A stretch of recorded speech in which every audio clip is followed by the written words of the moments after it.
Hey everyone, my name is Roger Flühler and I work at the Zurich University of Applied Sciences in Winterthur in Switzerland at the OER Competence Center or Open Educational Resources Competence Center.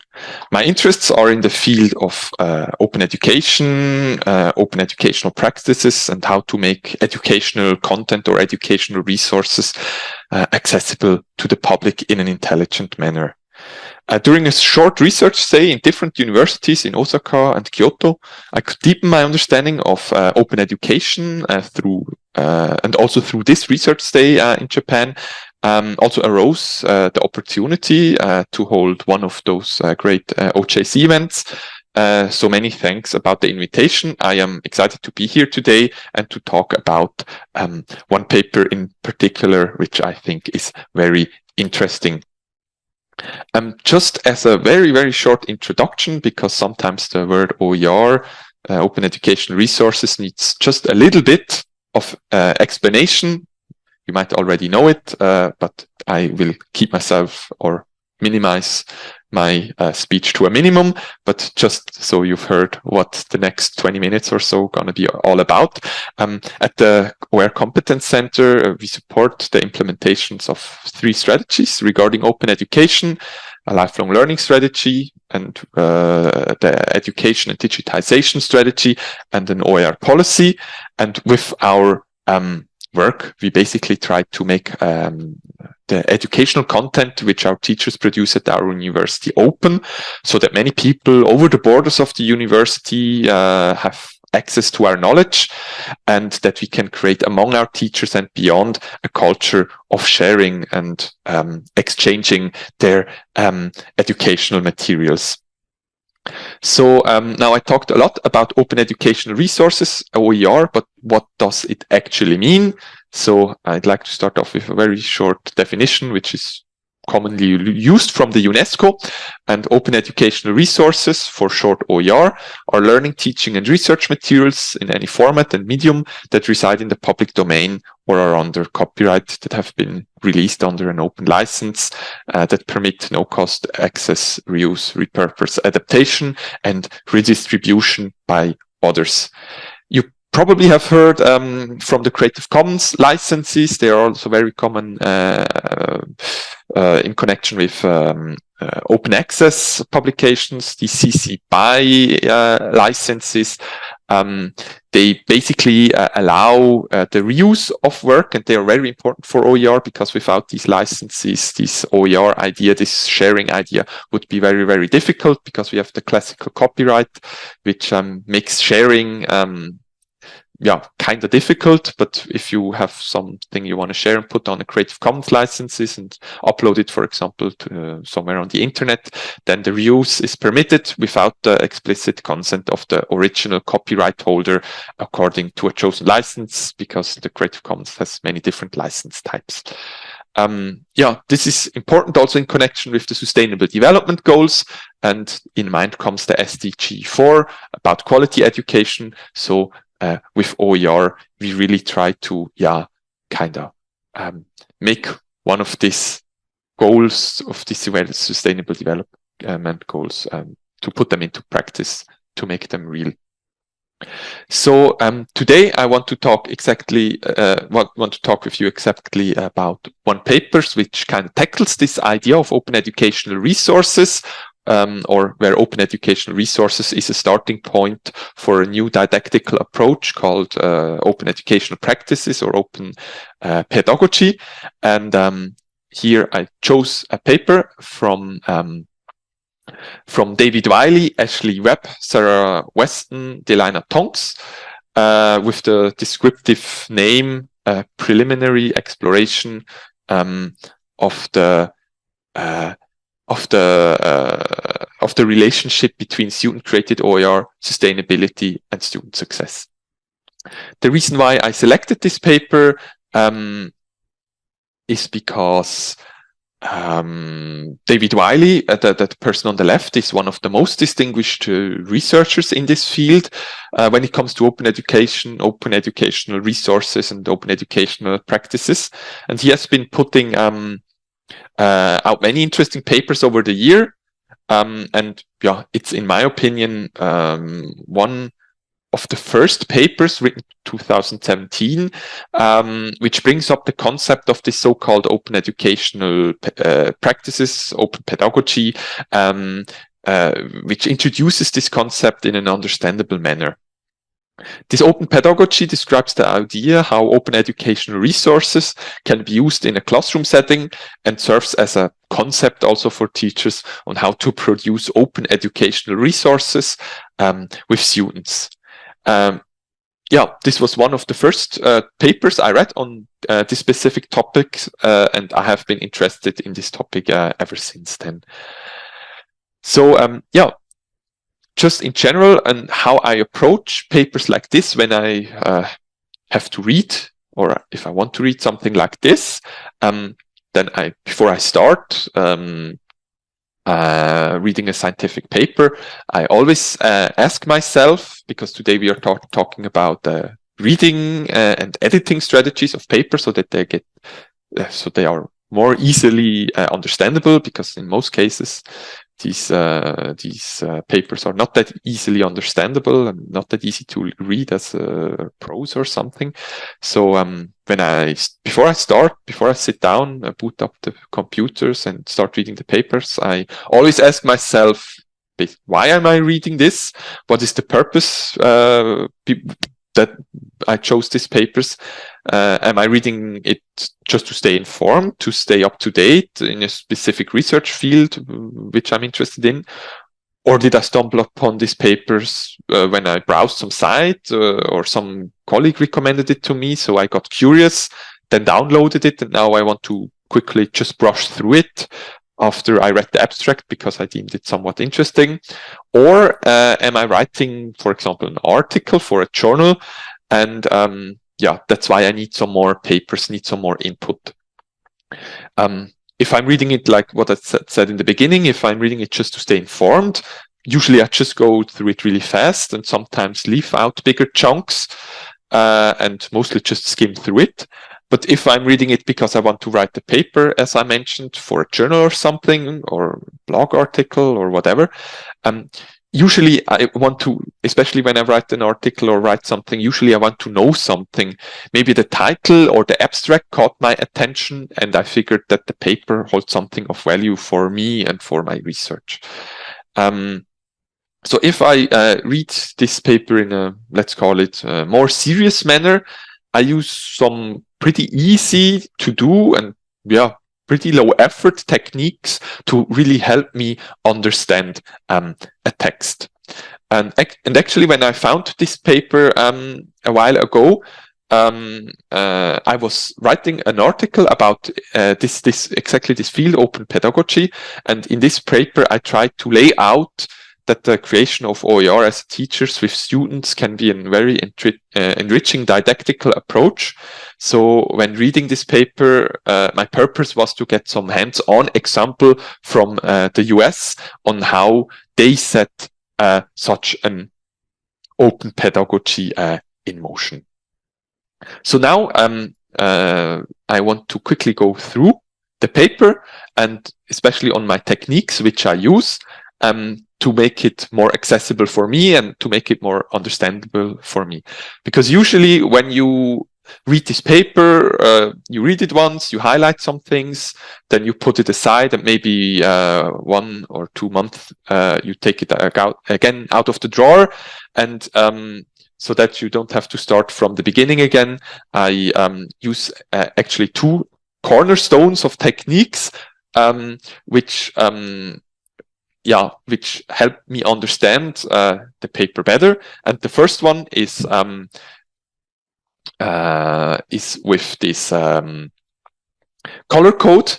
And maybe first, before I start with the techniques, I have to tell you something about the software which I use, and probably you already noticed it's a very well-known software for editing such PDFs. I use usually Microsoft Edge. And the reason why I use it is because it's pre-installed on most devices. It's pretty barrier-free and very easy to use. And it has all the function which I personally need to edit the paper for better understanding. Of course, I am aware that Microsoft Edge it might not be your weapon of choice, and there are a lot of better tools, of course, for editing texts or papers or whatever. And so I always suggest, of course, you use the tool which you have most proficiency in, or the tool you are most accustomed to. But I started to using Microsoft Edge a long time ago, and now I'm just used to it. So yeah, I have been using it ever since, and yeah, I'm content with all the functions it provides. Because the first function which I need is I have a color code for highlighting, and I have put it here on the papers. I always put it down before I start reading the paper. And of course, I try to avoid you see many colors, and when you have such a color code with many different colors, there's always the risk to have at the end a rainbow on your papers. I try, of course, to avoid that, that I just highlight what is really noteworthy. So I segmented it in these 5 categories. The yellow one is for definitions or for a broader framework in the text. So oftentimes papers start with a definition, and these are marked yellow. So when I go later through it, a month later, I can, or 2 months later, or even a year, I can immediately recognize what the definition was of some concept or some things the author worked with. Then the green one, that's the most used color in my case, most times, is the main ideas. Yeah, just with green, I highlight what I think is the most interesting things, which I really want to, or which I really try to remember. Then blue are the examples. For example, if someone has an interesting didactical example for something, or for an interesting didactical approach for the classroom setting, I usually use the blue color. And then the red one is for questions. Also the questions which the author poses, they help me better segment the text. And then the last one is the violet one, or the pink one. This I use for person. This comes especially in handy when I find, for example, some other researcher is mentioned, or some other interesting person which I want to check up on later. So this is the first part which I use. This is the first 50% of my strategy, let's call it. And the other one is that for each segment, I put, like here, for each segment or for each class, in the end, I always in the end put the comment. And in this comment, I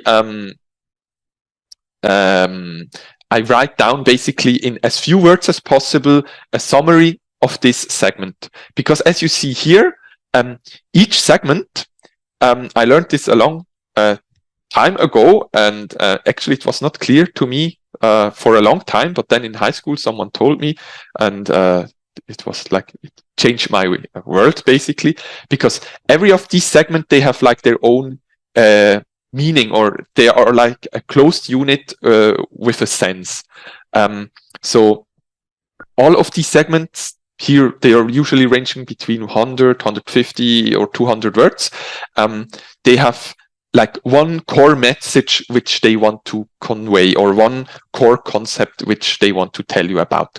So always at the end, I put one comment, and in this comment, I try to put down the main idea of this segment. So this is especially helpful. It helps me consider when I read about 200, like one clause or one segment, I pause and think, okay, what did the author really want to tell me in this section? Then I wait a little bit, and then I write down what kinda is left in my mind.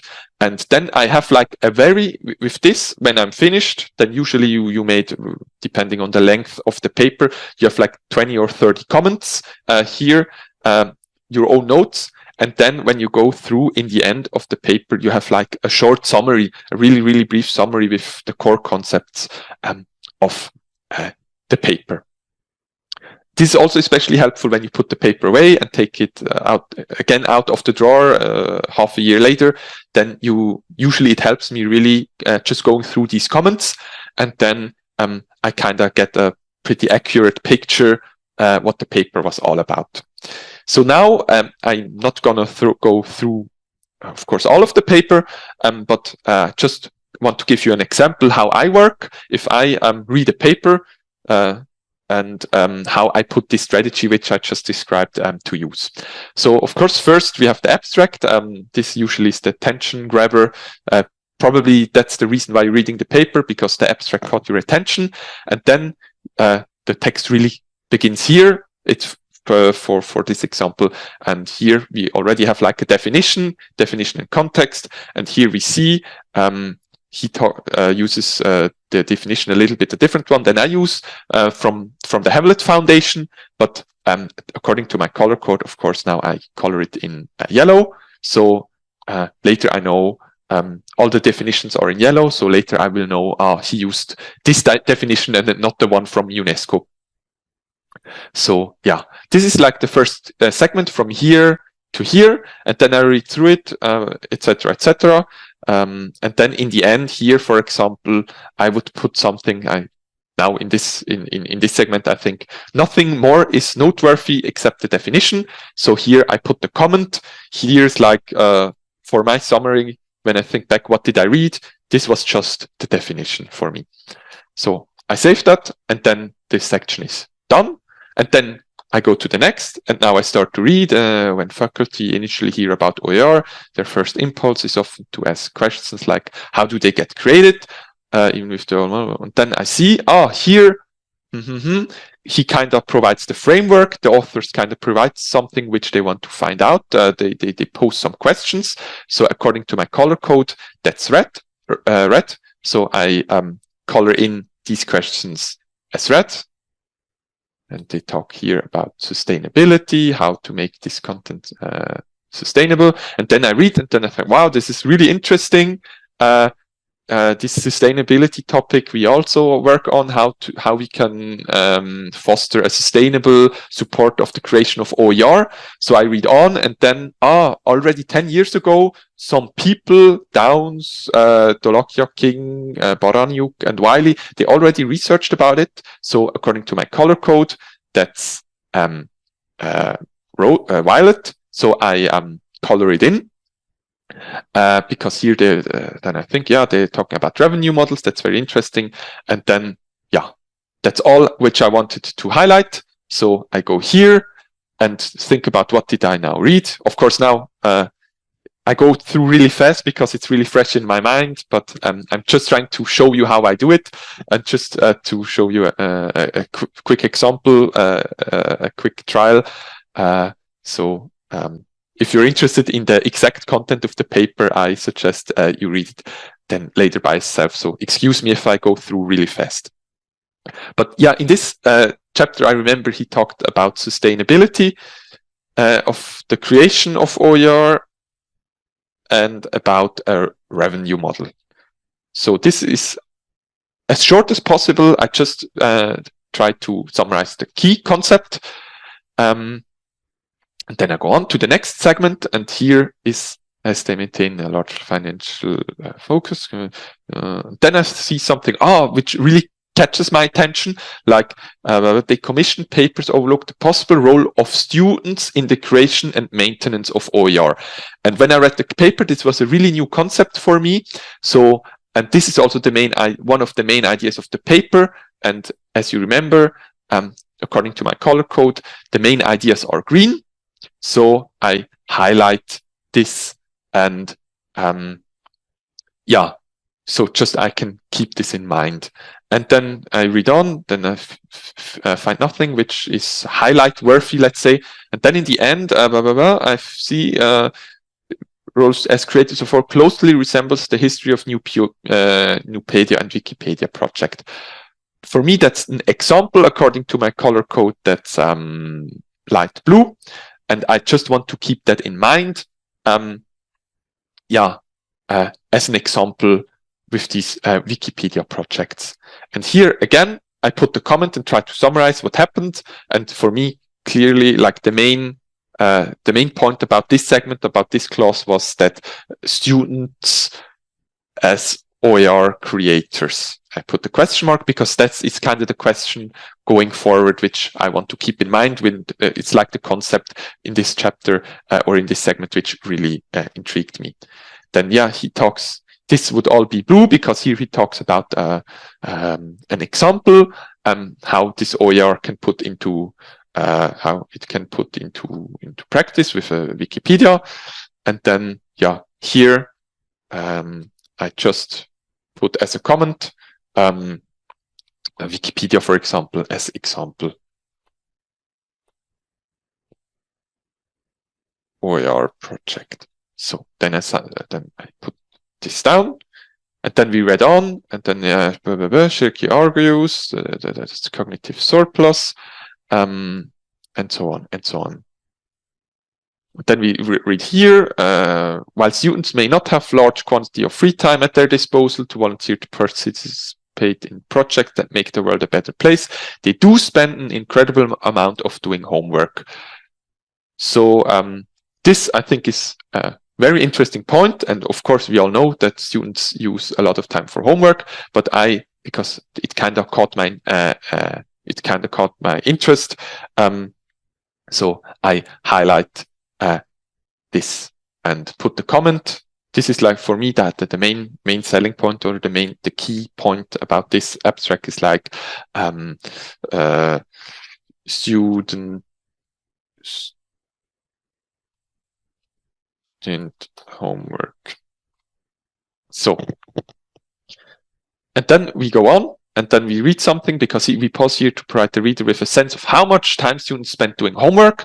So now we know, okay, he kind of teased this idea, because we talked about before, students can also create OER, they can also share their knowledge, they also can provide their resources as open educational resources together with the teacher. So I suppose now they're going to talk about maybe how they can put something into the place with homework, if they, for example, don't spend their time doing meaningless homework, but do projects like Wikipedia or something where they really contribute something to the global pool of knowledge or something. So we go on and reading, and there he goes, according to the US Department of there were over 20 million students enrolled in a degree granting post-secondary institutions in the US during the fall of And let us assume that each student enrolled in 1 3-credit course that term.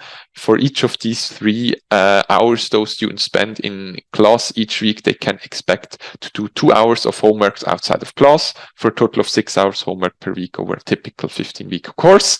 And now they give some statistic. They multiply now 15 total weeks times 6 hours of homework per week times 20 million students equals to almost 2 billion hours spent collectively on homework per semester. And because many students take more than a single course each semester, they estimate of approximately 2 billion hours per semester spent doing homework is conservative but adequate for a purpose. So here I highlight, this is like the framework, because he talks about US students and how much homework they do. This is yellow. And here, for me, the main selling, or the really main focus here is really on the time which they spend doing homework. And this is according to my color code green.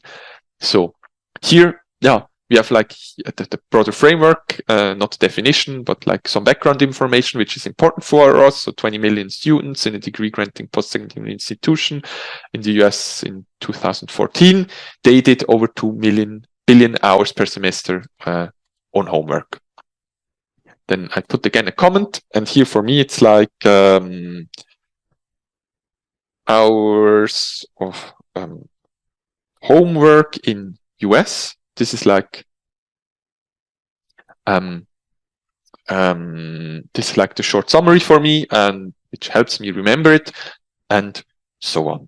So now we have like a short part how I edit some papers, and now I also actually, spoiler alert, I of course already went through the papers, and now we're not going to go through all the paper, but I'd like to show you for the end how usually such a paper looks in the end, and then how after how after I finished editing it with my color code and with all my comments at each segment in the end, yeah, how it looks like. So this is the edited paper. When I read through it, usually it looks like this. As you remember, I highlighted here the definition, it's the same. And then let's assume I take this paper out of the drawer a few months later after I edited it, then it looks like this, and then I can check here, here's, according to my code, here must be the definition, because that's my color code I'm used to, and then what's the summary, and here you then see the summary, which we always did before with these comments. So here, yeah, the summary is open educational resources. Then the next segment, what does it look like? Here, he talks about sustainability OER, and the questions were, how do they get created OER, and how can the creation of OER be sustained over the long term? Then some persons, which I marked down. Here, again, what was the summary? Student as OER creators, that's what it looks like. We have the main the main message of this segment is, as they maintain largely a financial focus, the commission papers overlook the possibility of this part with the students as OER creators, and also here in this segment we talked about the example, and then here again my summary, Wikipedia's example for a student created OER. Then here again, here in green, the main part, so the two main points, and what's it all about. So through digitization, more possibility for knowledge sharing, and with this kind of help, with this short reminder, I remember what he said about. So yeah, that's this thing which I read once. While students may not have large quantity of free time at their disposal to volunteer to participate in projects, make the world a better place, they do spend an incredible amount of doing homework. And then we're again in this homework statistic from the US, which is here, right? And then the amount here, the summary is the amount of homework done by university students. And then it goes on. And as you see, yeah, I can just, according to these comments, here he talks about disposable assignments versus renewable assignments with my color code, then, and with these short segments, with this short summary, put examples of reusable assignments. Here again, more examples. Something about the quality issues of these created OER.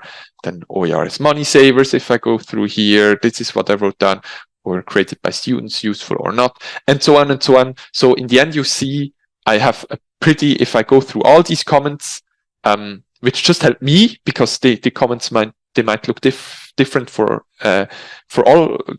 everyone. They might look different. Some people think other things are noteworthy, but yeah. Then when I browse through the paper again, as a reminder, yeah, just by reading these comments and just by looking at my color code, I can kind of get a pretty good grasp about what was talked about this in this paper. So yeah, that's basically it. So yeah, as you might have noticed, a lot of things, it's always difficult to reduce the amount which you really highlight. Sometimes you highlight more than might be necessary, but there, yeah, just I think practice makes perfect, and yeah, sometimes it's really hard to limit yourself. Yeah, but then that's basically how I did it with these two really simple ideas. I tried to make the paper more accessible to me, and as I said, it's really just for me. I'm not doing this for anyone else.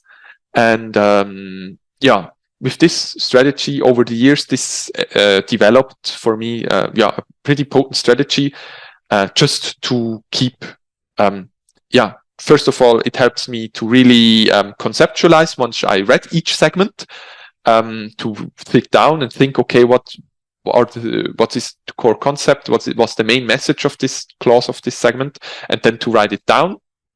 And then when I take it out of the drawer again after a while, it also really helps me just to get back into the paper, because usually you don't forget what was written in a paper, but you kind of need some scaffold which helps you remember. And with this color code and with these comments, I found a scaffold which really helped me, and I hope maybe you can adapt it to your purposes, or maybe, or I hope it will also help you. So thanks a lot for joining me, and I hope to see you again in part 2. And yeah, I wish you all the best. Thanks for your attention, and yeah, talk to you later.